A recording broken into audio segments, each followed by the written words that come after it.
Alright, what's going on guys? My name is Omega and welcome back to another video. So in today's video we have a couple big things to go over, including some huge bugs that were fixed yesterday. We got a big patch with a lot of things to go over. We also have some sort of Bloodhound story event that is actually going to be releasing right after the Evolution Collection event ends. Now, I don't know anything about the story, so you're not going to get any spoilers with this. And also, big news on the Epic Games vs. Apple case. This has nothing to do with Apex, but I always like to add in some other gaming related news just to make things a little bit interesting, and this is definitely a very interesting story. Now, first up, we have a tweet from Respawn addressing all of the crazy bugs and crashes that we've been experiencing in Apex Legends for the past week. I mean, this has been one of the worst weeks of Apex, honestly, since I've started playing, in my opinion. So they said we've shipped a client-side patch for Apex, which fixes numerous bugs, including some that can cause crashes and disconnects. See the full list below. They also said we're also aware that there are still reports of slow-mo servers and are looking into it. Now, before I explain what was actually fixed, they also added another tweet a couple hours after that saying, another quick update,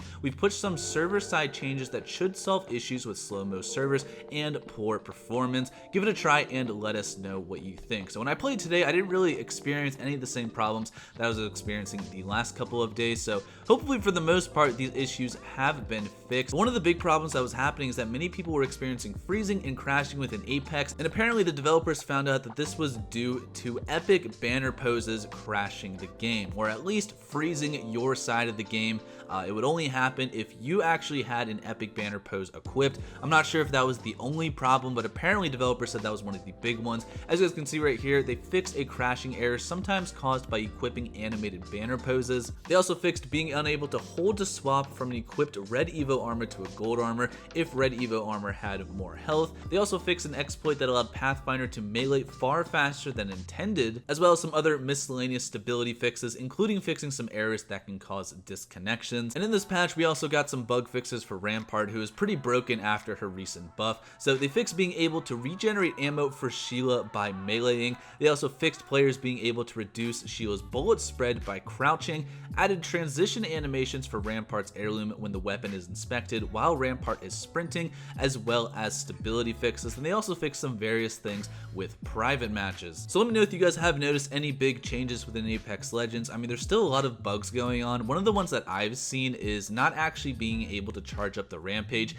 specifically in arenas. I haven't really tried it in Battle Royale because I've been playing a lot of arenas, but there's many times where I have a thermite grenade and I still can't charge up my rampage. That glitch has been around for about a week or two now, maybe even longer, and still has not been fixed, so hopefully we're going to be getting some more updates in the very near future. Now, Respawn also made a very cryptic tweet in regards to Titanfall. I really don't know what to make of this. It was super random, but it got the community talking so much about Titanfall. As you guys know, both Titanfall 1 and Titanfall 2 are basically unplayable. You know, Titanfall 2 has been overrun with hackers. I'm pretty sure Titanfall 1 is the same way, and basically no one is able to actually play or enjoy the game. Respawn has gotten a ton of just hate and obviously criticism over this, and they actually made a tweet yesterday saying, contrary to what some folks are reporting, Titanfall is the very core of our DNA. Who knows what the future holds, ... And as you guys can see, this tweet blew up with almost 50,000 likes. Now, Respawn has said in the past that they have no plans of, making Titanfall 3 in the future, so I really have no idea what this tweet means.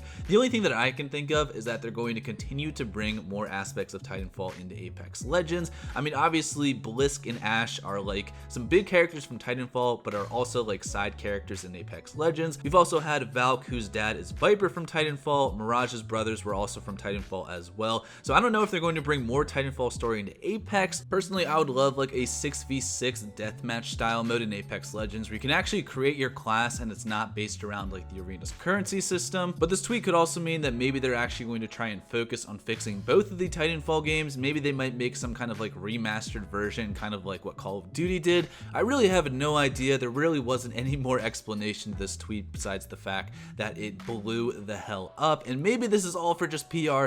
I really don't know, but if I find out anything more about their plans with Titanfall, I'll be sure to keep you guys updated. Now, we also have a new Bloodhound story event that is apparently going to be coming right after the Evolution Collection event. Credit to Shrugtal, who figured this out. He also made a quick video kind of explaining what it is going to be about. I'll leave a link to that down in the description if you guys just want to go watch his. Perfectly cool with that. But basically, this event is going to kind of be a story-focused in-game event with Bloodhound. According to Shrugtal, he said that this is basically going to be filler content that focuses more on in-game storytelling rather than actual combat. It's going to be specifically about Bloodhound's quest to save the planet Talos. Now, these story chapters are apparently going to be starting on September 28th, and every couple of days they're going to be releasing a new chapter that you can complete up until October 5th. Now, every time you complete one of these chapters, you'll actually be rewarded a Bloodhound Apex pack, which is going to guarantee you a rare skin or better for Bloodhound. And there's also going to be a legendary Bloodhound skin that you actually have to pay for, but this event is more just going to be to give us something to do up until we get the Halloween event, which is going to be shortly after when this story event ends.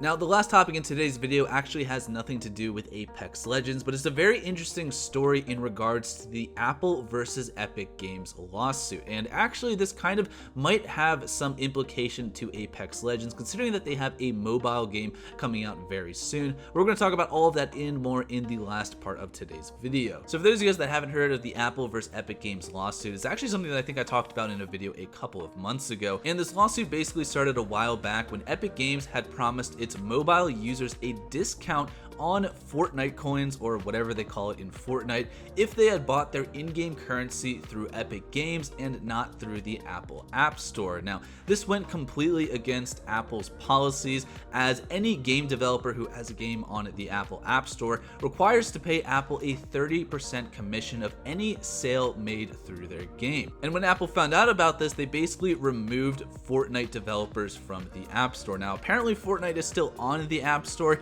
it's just stuck back in like season 3 or season 4, so developers have no way of actually updating the game. So after this caused Epic Games to sue Apple, basically saying that they were operating a monopoly on mobile games and that it wasn't fair for them to take such a huge commission from mobile game developers, considering that there's only so many places that you can actually put mobile games, either on the Apple Store or the Google Store. I don't really even know what else you could put it on, but now during the lawsuit, Apple had basically said that as long as Epic Games paid them their share of 30% and agreed to follow all of their rules, Fortnite would be allowed back on the App Store. Now, Epic Games agreed to this and paid them the 30% that they owed, but according to a tweet posted yesterday by the CEO of Epic Games, Tim Sweeney, he said Apple lied. Apple spent a year telling the world, the court, and the press they'd welcome Epic's return to the App Store if they agree to play by the same rules as everyone else's. Epic agreed, and now Apple has engaged in another abuse of its monopoly power over 1 billion users. Just last week, Epic agreed with Apple that we would play by the same rules as everyone else. Late last night, Apple informed Epic that Fortnite will be blacklisted from the Apple ecosystem until the exhaustion of all court appeals, which could be as long as a 5-year process. And this is kind of crazy news to me, because despite Epic Games actually paying Apple the percentage that they owed them,